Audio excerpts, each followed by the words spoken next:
Halo para pendengar, dimanapun kalian berada, selamat datang kembali di konten reaction mingguan kita. Dan seperti biasa, kali ini gue bakalan nonton Oshinoko lagi. Di video kali ini Oshinoko sudah masuk ke episode 4. Ternyata di episode 3 kemarin tidak ada gebrakan yang bikin gue kaget. Jadi gue nggak ngerasa adanya reroll episode di episode 3 kemarin. Mungkin gara-gara episode satunya udah dihitung 3 atau 4 episode ya. Makanya anime ini nggak pakai reroll episode. Cuma siapa tahu nanti di episode 4 ini tiba-tiba ada kejutan. Kita lihat aja ya. Gue belum tahu apa-apa tentang cerita di sini. Nggak kayak Kaminaki tadi yang gue kena spoiler. Jadi gue masih bisa kaget lah kalau misalnya ada sesuatu ya. Oke deh kalau gitu, sampai jumpa setelah gue selesai nonton. Dan setelah itu mari kita bahas sama-sama. Bye-bye. Oh ya, seperti biasa, kalau nonton Oshinoko, nonton openingnya. Kalau Kaminaki mah skip aja. Gimana bilangnya? Gue dengar suaranya Yoasobi, gue kayak lagi ngelihat Ai nyanyi gitu. Saking cocoknya gitu antara karakter Ai dengan suaranya Yoasobi.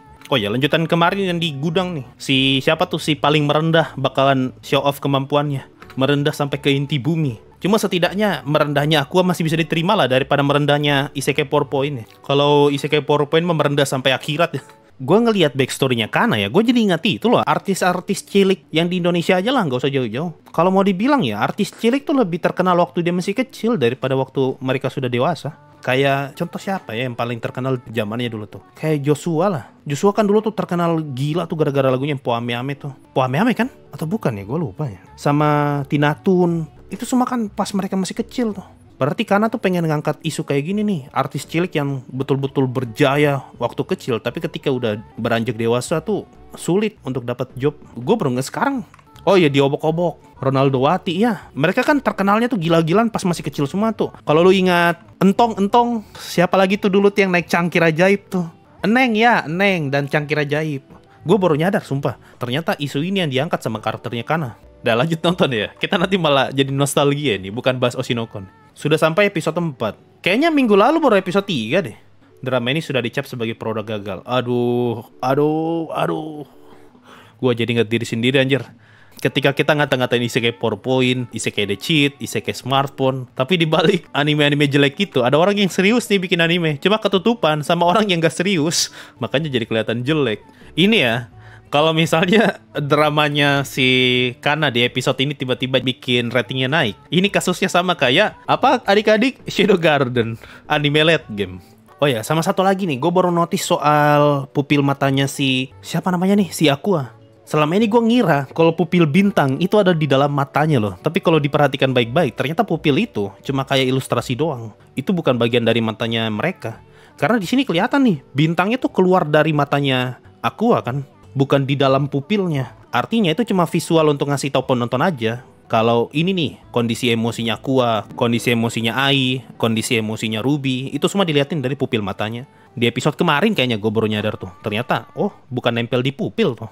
Pantasan kok tidak ada satupun orang yang curiga gitu pas ngelihat ini matanya kok sama kayak Ai ya. Ya gara-gara emang gak ada yang nyadar. Sama kasusnya kayak Shadow Garden tuh. Kenapa Shadow Garden gak ada yang pakai topeng tapi kok gak ada yang nyadar ya? Karena ternyata karakter lain yang ngelihat mereka itu gak kelihatan mukanya para Shadow Gardennya. Oh astaga, ini mangaka filmnya ya? Gue gak nyadar. Siapa nih karakter baru? Ternyata ini autornya nih. Iya, bener. Kasusnya sama kayak Shadow Garden. Episode terakhirnya bagus banget. Ini kok Shadow Garden dari kemarin tuh Shadow Garden nih jadi contoh. Kayak kasusnya Shadow Garden tuh bisa masuk di mana-mana gitu. Oh, gue ingat. Gue baca manganya cuma sampai sini. Gue ingat nih bagian ini di Kana kenalin anak-anak SMA. Ya, itu tadi episode 4 Oshinoko.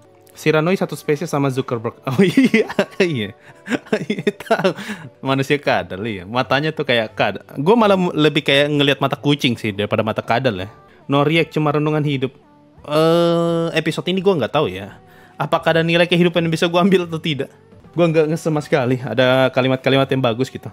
Kalau ada coba kasih tahu gue dong. Apa nih kira-kira yang bisa kita ambil dari episode ini? Oshinoko jadi kayak anime soul biasa, misterinya masih dikit banget. Kalau mau dilihat ya, perkembangan cerita misterinya tuh pelan banget. Terlalu lambat gak sih alur misterinya? Karena masalahnya Oshinoko tuh bukan pure misteri. Udah dilihat tuh dari episode 2, ini bukan soal pure misteri nih. Ini ada cerita tentang slice of life-nya juga. Belum lagi masalah karakter-karakter lain. Oh ya, rating, astaga, sorry, gue baru ingat. Rating Oshinoko 9,08. Turun ke peringkat 2. Apa aku bilang guys, tidak akan bertahan lama di peringkat 1. Ini masalahnya premannya sudah berpengalaman. Anime apa aja bisa jatuh. Oke, minggu lalu tuh 9,13, sekarang 9,08. Ya, jelas nih turun ke 8 pasti. Nggak bakalan 7, mustahil 7. 7 itu kalau tiba-tiba bantengnya Kaminaki pindah ke Oshinoko. Ah, itu 7. Tiba-tiba ada banteng, tiba-tiba ada rubah, ada T-Rex tak berkulit. Nah, itu baru 7. Kalau kayak gini anime 7, aduh, lu maki-maki aja lah yang ngasih rating di mal tuh. Anime gambar sebagus ini, cerita serelate ini, tiba-tiba 7. Walah, hancur itu. Balik lagi ke soal Kana ya. 3 episode berturut-turut udah tentang siapa tadi namanya? Akane ya? Udah tentang Akane. Artinya next episode nih bakal pindah arc. Apalagi kan si Ruby. Oh iya, gue udah bisa baca nih alur ceritanya ya. Di episode 4 ini kan Ruby pengen bikin grup idol, tapi dia nggak punya ini nih, nggak punya member. Artinya dia bakalan nyari member lain. Nah, di pencarian itu dia bakalan ketemu sama 2 karakter yang muncul di opening. Dan sebelum gabung sama grupnya, ataupun mungkin sebelum seutuhnya gabung dengan grupnya si Ai, itu kita bakal ngelewatin arc-nya mereka dulu. Siapa lah nama karakternya nih? Udah bisa ketebak sih, nggak tahu ya apakah prediksi gue benar atau enggak. Tapi sih kayaknya bakal ngarah ke sana, karena kan ini pasti bakal nyeritain satu-satu nih arc-nya mereka. Palingan di episode terakhir ditutup sama arc-nya si Ruby lah, yang sudah jadi idol utuh setelah semua membernya terkumpul. Gue baru kepikiran nih, ada satu hal yang menarik tadi di bagian akhir. Waktu Ruby ditanya tuh, saat ini kerjaanmu apa? Aku menganggur. Lu bayangkan, anak SMA, baru masuk SMA, sudah kepikiran kalau dia tuh menganggur. Kapan Anda baru nyadar kalau Anda itu nganggur? Gue sih baru kepikiran kalau gue tuh nganggur setelah gue lulus kuliah. Gue baru merasa kalau nganggur tuh. Ruby sudah nyadar kalau dia nganggur semenjak masuk SMA, gila. Ini namanya apa guys? Benar sekali, genset. Makanya kalau miskin, minum kopi 80.000 di hotel-hotel. Karena buktinya ini masih anak SMA loh. Sudah bisa kepikiran tentang masa depan, tentang karir, tentang pengangguran. Apa? Benar, genset. Realita yang dark, SMA aja udah nganggur. Iyalah, iya ya. SMA aja udah nganggur tuh. Ini realita yang mengerikan. Masih SMA sudah nganggur. Cuma ini bisa dibilang ya, pemikiran seperti ini bisa muncul karena lingkungan. Lingkungannya Ruby kan kalau kita lihat tuh semua sesama orang-orang terkenal lah, orang-orang yang punya karir lah. Makanya lingkungan itu penting guys. Ini nilai kehidupan. Lingkungan itu penting. Contohnya seperti Ruby tadi, baru masuk SMA, tapi ketika dia masuk dia nyadar nih, semua temanku ini kerja. Berarti aku pengangguran dong. Meskipun aku anak SMA, tapi nggak punya kerjaan selain dari belajar, pengangguran kalau dibandingkan dengan teman-temanku yang lain. Ini adalah lingkungan yang baik, kompetitif, sehat. Asalkan tidak ada begitu-begitunya. Untuk saat ini sih masih sehat ya, kita tidak tahu ke depannya. Ini lingkungan yang sehat, makanya carilah lingkungan yang sehat untuk membangun diri kita menjadi lebih baik. Ingat sekali lagi, genset. Ini semua tentang genset. Makanya jangan heran kenapa ada orang yang tidak ada uang bisa minum kopi 80.000. Sekali lagi, lingkungan. Ternyata kita nggak nyadar nih tentang nilai kehidupan yang sangat serat di episode ini nih.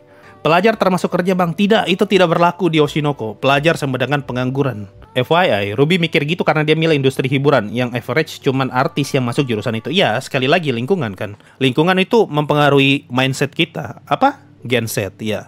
Cara berpikir kita tuh dipengaruhi sama lingkungan. Makanya kenapa universitas yang bagus itu ataupun sekolah yang bagus itu jadi incaran banyak orang, karena ya itu yang dicari lingkungannya. Ini sekolah elit nih. Ini sekolah elit, gue jadi inget isekai decit aja. Sekolah elit satpam sulit.